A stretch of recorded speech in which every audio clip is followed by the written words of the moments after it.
بك خير الخلق كلهم. قدرت رجال المسلمين الزار رحمنا ورحمكم الله. السلام عليكم ورحمة الله وبركاته. وصلي لنا الله بالرزق والغنى حفظنا الآيات والتوكل. يا رب العالمين কেমন দিবসে কিছু মানুষের অবস্থা বর্ণনা করার চেষ্টা করব, যাদেরকে হাদিসের ভাষায় দেউলিয়া বলা হয়েছে। এই দেউলিয়া কারা? প্রকৃত দেউলিয়ার মধ্যে এর থেকে পরিত্রাণের উপায় কি প্রসঙ্গে আলোচনা করার চেষ্টা করব। অনেকেরই আলোচনা শ্রবণ করে সে কোথায় অনুপ্রাণ মুসলিম জাযাকাল্লাহু আলাইহি ওয়া সাল্লাম আমাদের ইরশাদ করছেন ওয়া আলাযু মিনাল্লাহ। কিয়ামত পর্যন্ত আল্লাহ কুরআনের পক্ষ থেকে তাদের জন্য উন্মোচন করে দেওয়া হবে। আলাম ইয়াকুনু ইয়াকরাসুন যা তারা কল্পনা করে। তাদের অবস্থা যেমন ভাবে তারা সেটা কল্পনা করতে পারেনি। আল্লাহ রাব্বুল আলামিন কিয়ামত দিবসে এমন কিছু মানুষ রয়েছে তাদের ধারণা ঠিক কল্পনা করতে পারেনি, এমন কিছু বিষয় তাদের জন্য আল্লাহ রাব্বুল আলামিন প্রকাশ করে দেবেন। কিয়ামত অত্যন্ত বিভীষিকার অবস্থা। বিভিন্ন আলোচনার ব্যবস্থা করেছেন। ওই কিয়ামত দিবসে যারা পরিত্রাণ পাবে তারা সর্বদা চলবে, সর্বকালের জন্য তারা খুব শান্তিতে বসবাস করতে পারবে। তাদের ঠিকানা হবে জান্নাত। আর যারা এই কিয়ামতের দিবসে পরিত্রাণ পাবে না তাদের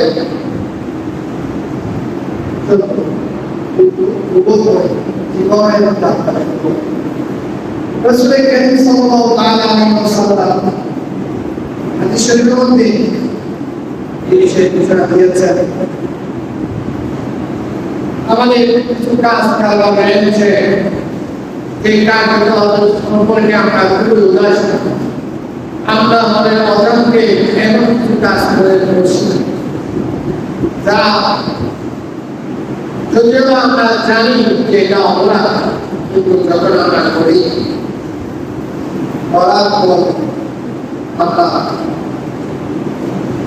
সেটা যে আমাকে বিপদের সম্মুখীন হতে হবে সেটা আমরা কল্পনাও করি না। আমরা মনে করি আমরা ইবাদত বন্দেগী করছি, নামাজ আমরা পড়ছি, নামাজ পড়ছি, রোজা রাখছি, হজ করছি, যাকাত দিচ্ছি, এটা কেমন করছি না আমাদের জীবনে আল্লাহ রাব্বুল আলামিন আমাদেরকে জান্নাত দিবেন।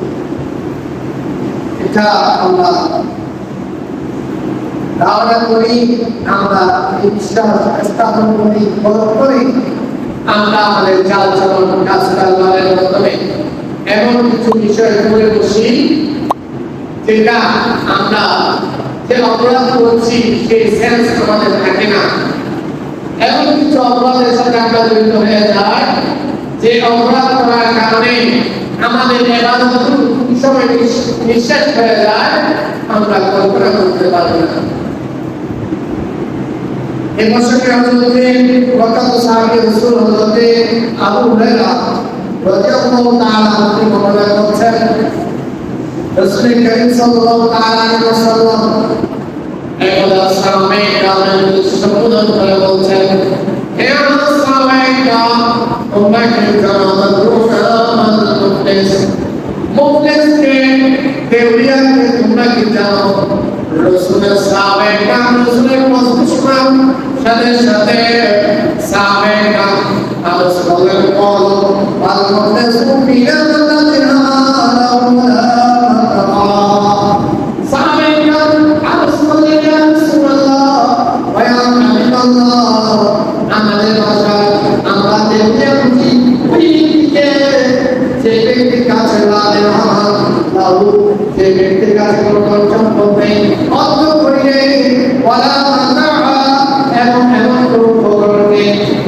উপকরণের বিনিময়ে ধনসম্পদ উপার্জন করতে পারবে, যে উপকরণের বিনিময়ে সে তার প্রয়োজনীয় বিষয় যে প্রয়োজন রয়েছে, তা প্রয়োজন রয়েছে, ওই প্রয়োজনের বিষয় আমি মেটাতে পারবে।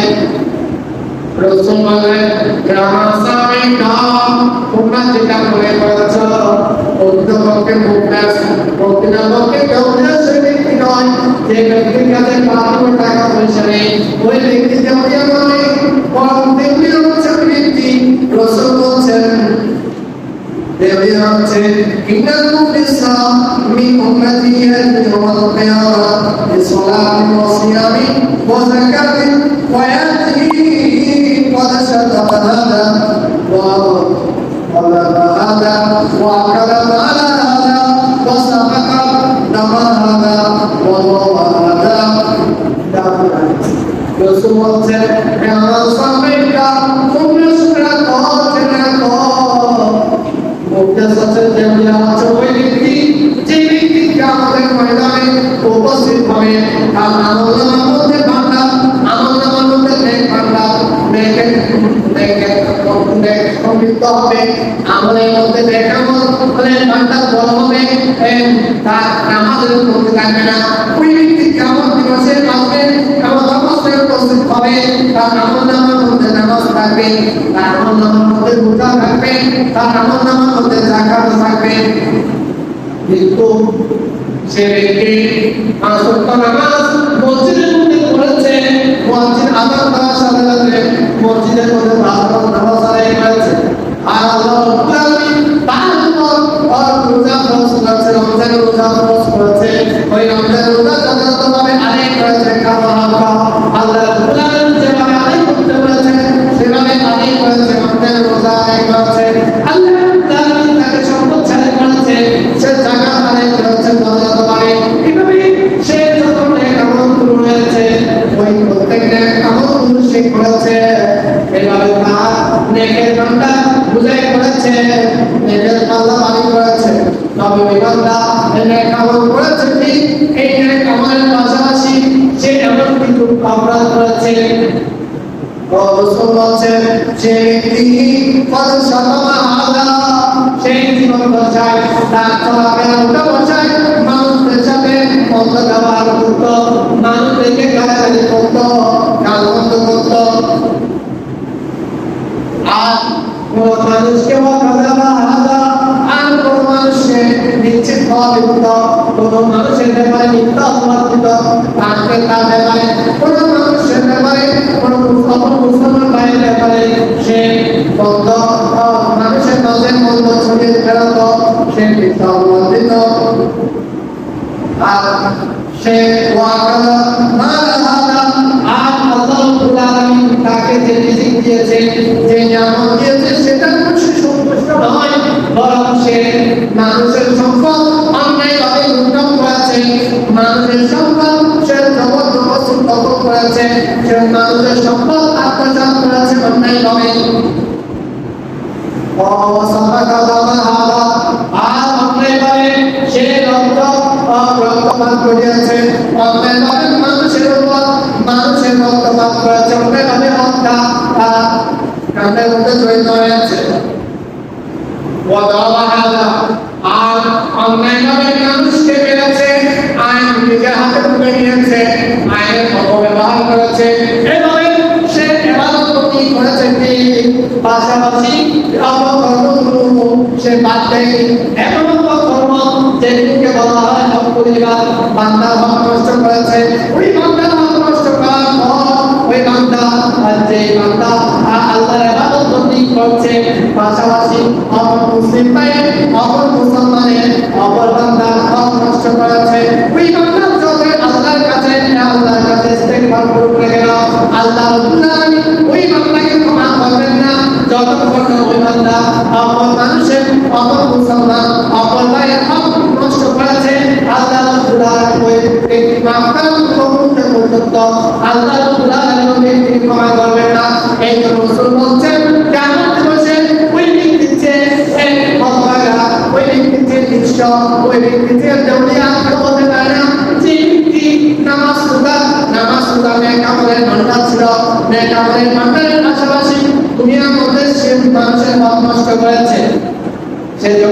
মৃত্যুর পর সেই যখন কিয়ামত দিবসের দণ্ডায়মান হবে, কিয়ামত দিবসে যখন ফয়সালা করা হবে, তার নেকামল আমাদের তাকে তার বল বেচারা আসবে, সেই বল করে ওই সময়ে তার সামনে জীবন দশায় যাদেরকে গ্রুপ করেছে, যাদের মধ্যে পবিচার করেছে, ওই সমস্ত ব্যক্তিরা তার সামনে উপস্থিত হয়ে যাবে।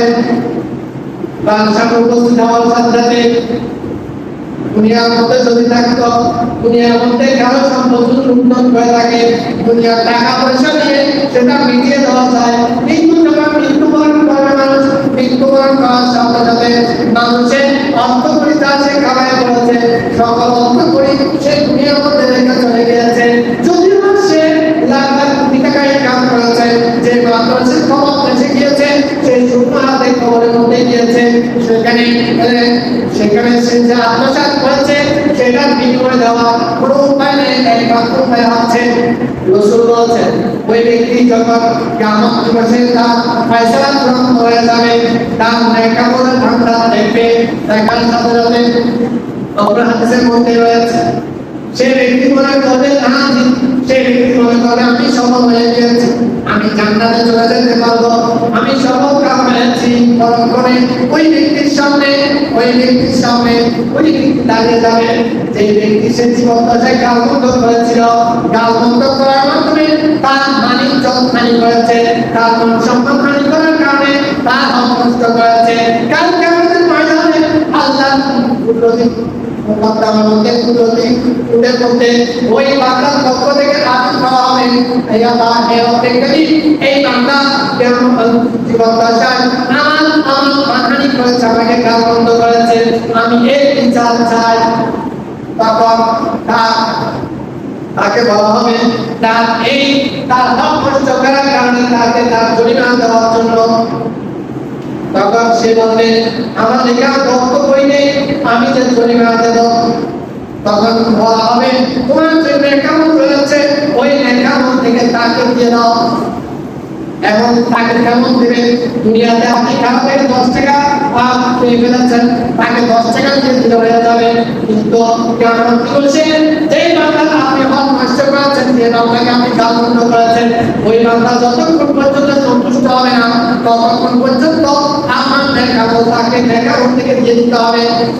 যারা আছে এভাবে আরেকজন বান্দা আসবে, যে বান্দা জীবন দশায় যে বান্দা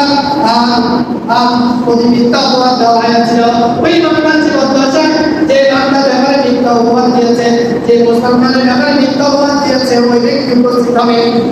এভাবে তাকে তার নেকামল থেকে তার প্রতিফল হিসেবে দিয়ে দিবেন।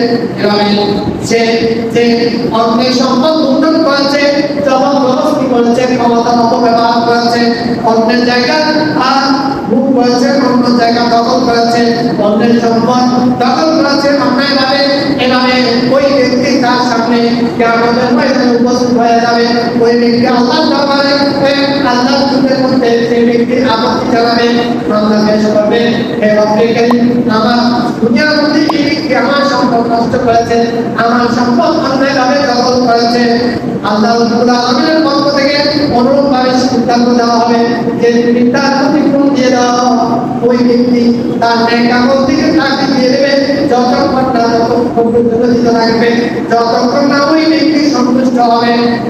এভাবে সে যা অপরাধ করেছে, যা হক নষ্ট করেছে, নষ্ট করেছে, ওই হকের প্রতিফল দেওয়ার জন্য তার নেকামল যা সে দুনিয়াতে উপার্জন করেছিল, দুনিয়াতে কাউকে যা সে কবরের জগতে প্রেরণ করেছে, ওই সকল নেকামল সমূহ অন্যের হক নষ্ট করার কারণে, হক পরিবার নষ্ট করার কারণে সেগুলো জরিমানা দিতে ওই সম্পদ সেগুলো সে নেকামল সমূহ তার প্রতিফল দিতে ব্যয় করবে।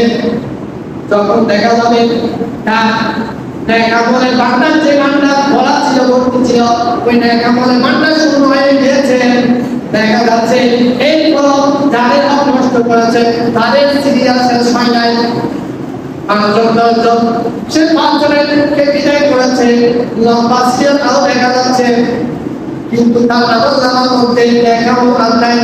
এখন কি করবে? তাদেরকে কিভাবে তাদের প্রতিক্রম দেবে, তখন সিদ্ধান্ত দেওয়া হবে, আল্লাহর পক্ষ থেকে সিদ্ধান্ত দেওয়া হবে। ওই বান্দাকে বলা হবে তার গুনাহ আমল যা রয়েছে, বদির যা রয়েছে, ওই বন্ধ কাজের আমলনামা থেকে তার আমলনামার মধ্যে যেগুলো ট্রান্সফার করতে বলা হবে। যে ব্যক্তির হক নষ্ট করেছিল ওই ব্যক্তি এই মন্দ বোঝা আমলের বোঝা তার আমলনামার মধ্যে যুক্ত করে দেওয়া হচ্ছে। সেটা তো জীবন দশায় হক মানুষের হক নষ্ট করার কারণে ওই আমাদের ময়দানে যখন দেখাবো নাই, এখন তাদের বাকি যারা মামলাদার রয়েছে তাদের সিএলও শেষ হয় নাই, এখন তাদের বিদায় করতে হবে, তখন ফায়সালা দেওয়া হবে। তাদের যে বদামল রয়েছে, বন্দামল রয়েছে, সেগুলো তার আমলনামার মধ্যে ট্রান্সফার করে দেওয়া হবে। এভাবে সে বান্দা আমলনামা যখন খোলা হয়েছিল, সে বান্দার হাস্যজ্জ্বল চেহারা ছিল, সে মনে করছিল যে আমি জান্নাতের মধ্যে প্রবেশ করব। কিন্তু যখন আস্তে আস্তে যখন তার পাওনাদার আসবে, আসার পর দেখবে তার যে ন্যায়সঙ্গত ভক্তি ছিল ওই ন্যায়সঙ্গতের মানটা শূন্য হয়ে গিয়েছে, আর যেটা বদামলের পাল্লা ভক্তি ছিল সেটা বেড়ে গিয়েছে। কারণ তার বদামলের সাথে সাথে যারা পাওনাদার জীবন দশায় যাদের হক নষ্ট করেছে, যাদেরকে অন্যায়ভাবে হত্যা করেছে, অন্যায়ভাবে জুলুম করেছে, অবিচার করেছে, তারা কালকে আমাদের ময়দানে আল্লাহর দরবারে মামলা করার মাধ্যমে তাদের বদামলগুলো তার আমলনামার মধ্যে ট্রান্সফার করে দেবে।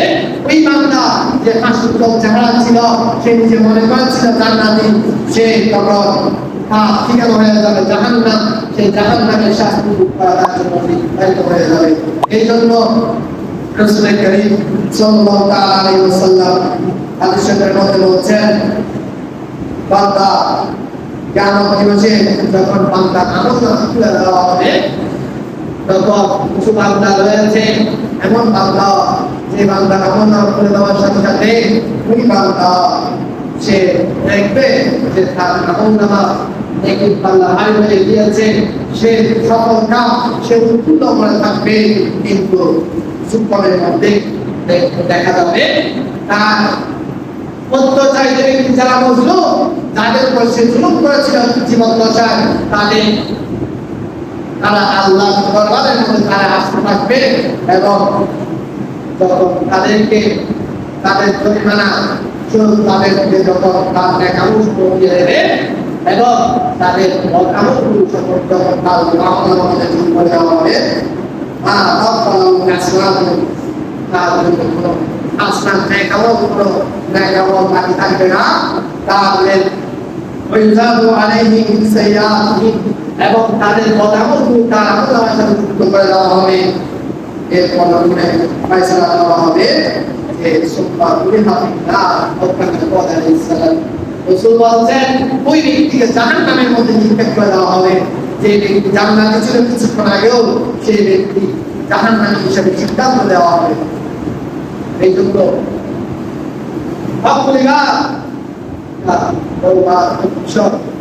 আমরা মনে অজান্তে এমন কিছু অপরাধ করছি যা আমরা নিজেরাও জানি না যে অপরাধ করেছি। যেমন আমরা চার দোকানের মধ্যে বসে বসে গিয়েছি নাস্তা করার জন্য, নিজের পকেটের টাকা দিয়ে নিজের ফ্যাটকে বলার জন্য, বলতে একত্রিত হলাম, প্রতিবেশী যখন একত্রিত হলাম তখন শুরু করলাম গল্প কাহিনী, ওই ব্যক্তি কি করেছে, কি করেছে, প্রধানমন্ত্রী কি করেছে, রাষ্ট্রপতি কি করেছে, সব গল্পগুলো সব একসাথে করছি। এটা আমরা নিজেরাও উদাহরণ হয়ে যায় যে আমরা কি করেছি। এটা আমরা অবসর সময়ে ইবাদত করতে না করে আমরা গুনাহ কাজের মধ্যে লিপ্ত রয়েছি, আমরা পরনিন্দা করছি, অন্যের গীবত করছি, যেটা বান্দা হক নষ্ট হচ্ছে। ওই বান্দা যতক্ষণ পর্যন্ত আপনাকে মাফ করবে না, ততক্ষণ পর্যন্ত আল্লাহ রাব্বুল আলামিন আপনাকে ক্ষমা করবে না, আমাকে ক্ষমা করবে না। এভাবে যারা আল্লাহর হক আদায়ের পাশাপাশি বান্দার হক আদায় করে না, বান্দার হক নষ্ট করে তারা কাল কিয়ামতের ময়দানে দেউলিয়া হিসেবে উঠবে। তাদের থেকে নিঃস্ব আর কেউ হতে পারে না। পরক্ষণে আর কিছু মানুষ রয়েছে, আমরা কিছু মানুষ রয়েছে যারা জনসম্মুখে ভালো কাজ করি এবং অন্তরালে তার কাজে লিপ্ত। জনসম্মুখে সমাজ সেবায় লিপ্ত, কিন্তু আমার আপনার যে নিশি রয়েছে, আত্মীয় স্বজন রয়েছে, অসহায়, তাদের কিছু খবর নেই না। আবার আমরা এমন কিছু মানুষ রয়েছি তারা মসজিদে এসে প্রথম কাতায় নামাজ পড়ি, আর যখন নির্জনে থাকি, বাসায় থাকি, তখন ওয়াক্তের পর ওয়াক্ত নামাজের সময় চলে যাচ্ছে, সেটা আমাদের খেয়ালে থাকে না। কিতাবের মধ্যে এসেছে ওই ব্যক্তিও দুর্ভাগা, যে ব্যক্তি প্রকাশ্যে আল্লাহর ইবাদত বন্দেগী করে কিন্তু নির্জনে যখন একাকী থাকে তখন আল্লাহর নাফরমানির মধ্যে লিপ্ত থাকে। তা আমরা যারা যুব সমাজ রয়েছে আমাদের ক্ষেত্রে বিষয়টা বেশি হয়, কারণ আমরা মিডিয়ার অপব্যবহারের মধ্যে আমরা লিপ্ত রয়েছি।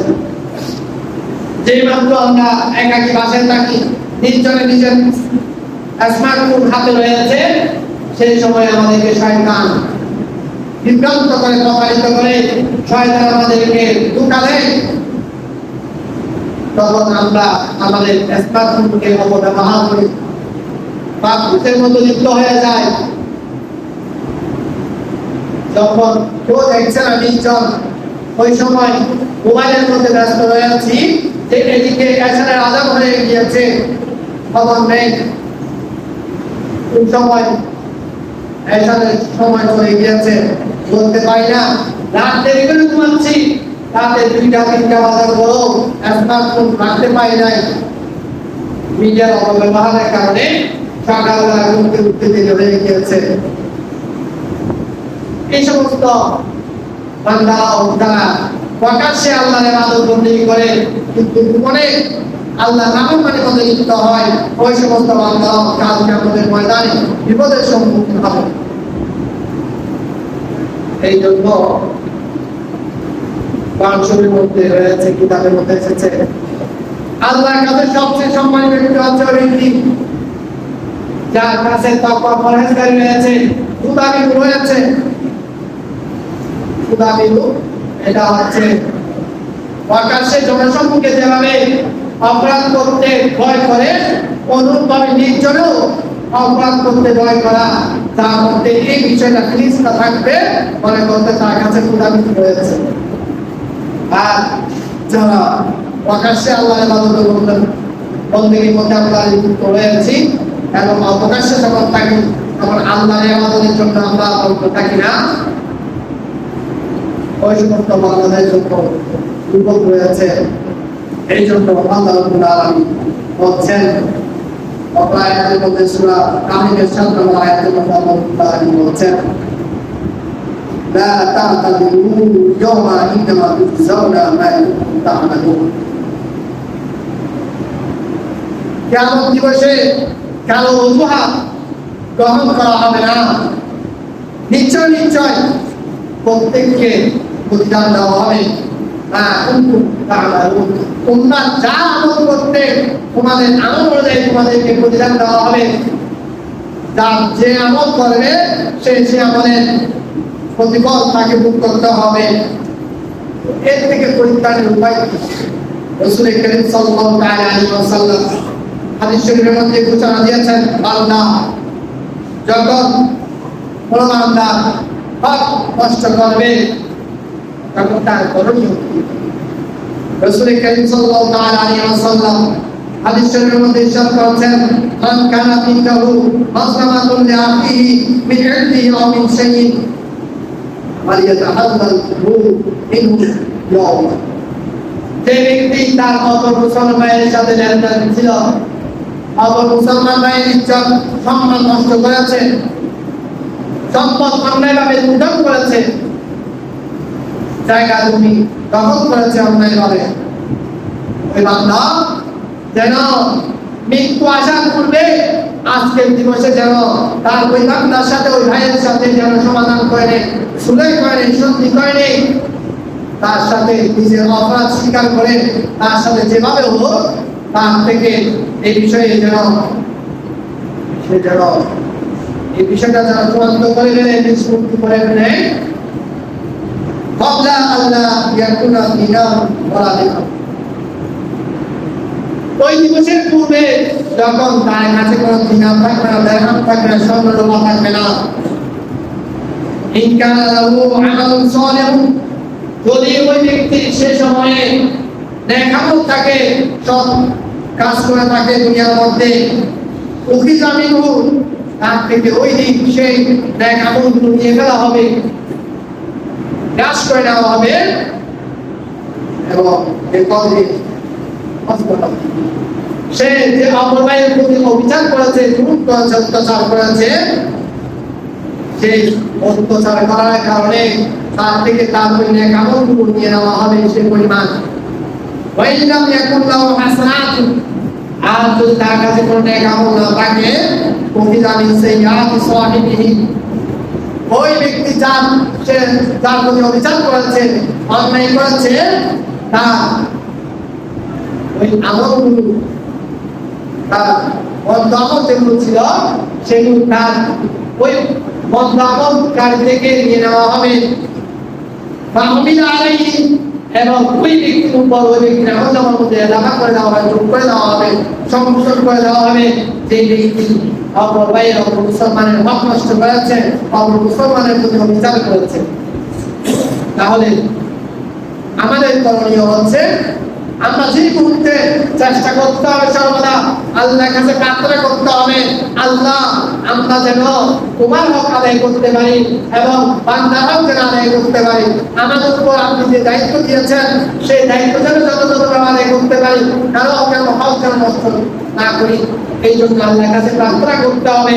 আর কোনক্রমে যদি কোনো অপরাধ হয়ে থাকে, কোনো বান্দার হক যদি নষ্ট হয়ে থাকে, তাহলে সেটা দুনিয়াতে নিঃশ্বাস ত্যাগ করার পূর্বে সেটা সমাধান করে নেওয়া এটা আমাদের সকলের দায়িত্ব এবং কর্তব্য।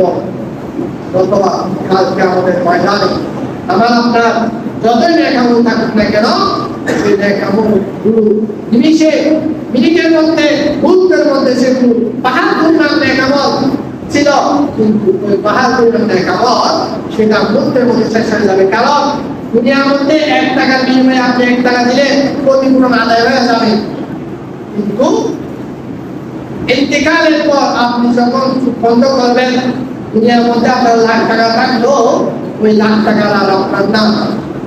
অনেক সময় দেখা যায় আমি আপনি, আমার আপনার প্রতিবেশী মাথার গাম পানি ফেলে টাকা উপার্জন করে আপন সন্তানদের ভালোর জন্য, কল্যাণের জন্য, নিজে বিপদে থাকলে অন্যজন থেকে ধার নিয়ে, ঋণ নিয়ে নিজের সংসারের সন্তান সন্ততিদেরকে সন্তুষ্ট রাখার জন্য প্রচেষ্টা চালায়। কিন্তু যখন আমি আপনি মারা যাওয়ার পর ওই সম্পদ তখন আপনার আমার থাকবে না, সম্পদটা ভাগাভাগি হয়ে যায়।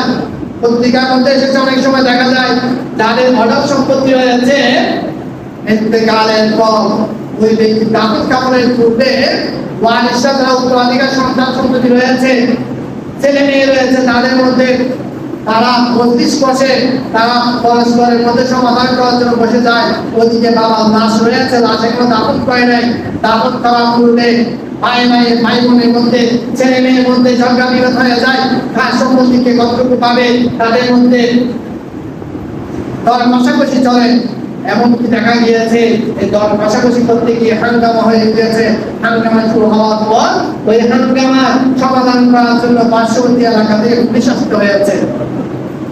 এভাবে প্রশাসনের নিয়ন্ত্রণ করার পর তারপর তার কাফনের ব্যবস্থা। এই জন্য সর্বদা আল্লাহর কাছে প্রার্থনা করতে হবে যেন আল্লাহ রাব্বুল আলামিন আমাদেরকে হালাল রুজি রোজগার করার তৌফিক দান করেন, হারাম থেকে বেঁচে থাকার তৌফিক দান করেন। কারণ আপনি যা হারাম উপার্জন করছেন, কাল কিয়ামতের ময়দানে আপনার সন্তানদেরকে আপনি অন্যায় আত্মসাৎ করে, কলমের আঘাতে আপনি অপব্যবহার করে আপনি লাখ লাখ টাকার মালিক হয়েছেন আপনার সন্তানের জন্য। কিন্তু কালকে আমাদের ময়দানে আপনার আমার সন্তান বলবে, আমরা বলিনে তাকে অসৎভাবে উপার্জন করার জন্য, আমরা বলিনে তাকে সুখ খাওয়ার জন্য, ঘুষ নেওয়ার জন্য, তাকে আমরা বলিনি, তিনি নিজ দায়িত্ব নিজে নিয়েছেন। তখন সন্তান সন্ততি আমাদের এই দায়ভার নেবে না। এই জন্য এখন থেকে আমাদেরকে সচেতন হতে হবে। ঠিক আছে, আমি যা করছি সেটা ভালো করছি না মন্দ করছি, কারণ আমার হিসাব আমাকে দিতে হবে। কালকে আমাদের ময়দানে আমার পক্ষে সম্মতার কারণ ছাড়া অন্য সুপারিশ গ্রহণ করা হবে। এই জন্য হক পরিবার এটা মারাত্মক বিষয়। এই জন্য মনে রাখবেন, চেষ্টা করবেন বান্দার হক নষ্ট করা থেকে নিজেকে বিরত রাখার জন্য এবং জীবন করা থেকে বেঁচে থাকার জন্য, এবং ইবাদত বন্দেগী প্রকাশ্যে তা করবেন, অবকাশে তার চেয়ে বেশি করার চেষ্টা করবেন। আল্লাহ রাব্বুল আলামিন আমাদের সকলকে তৌফিক দান করুন। আমিন। ওয়া আখিরু দাওয়ানা আলহামদুলিল্লাহি রাব্বিল আলামিন। ইয়া রাসূল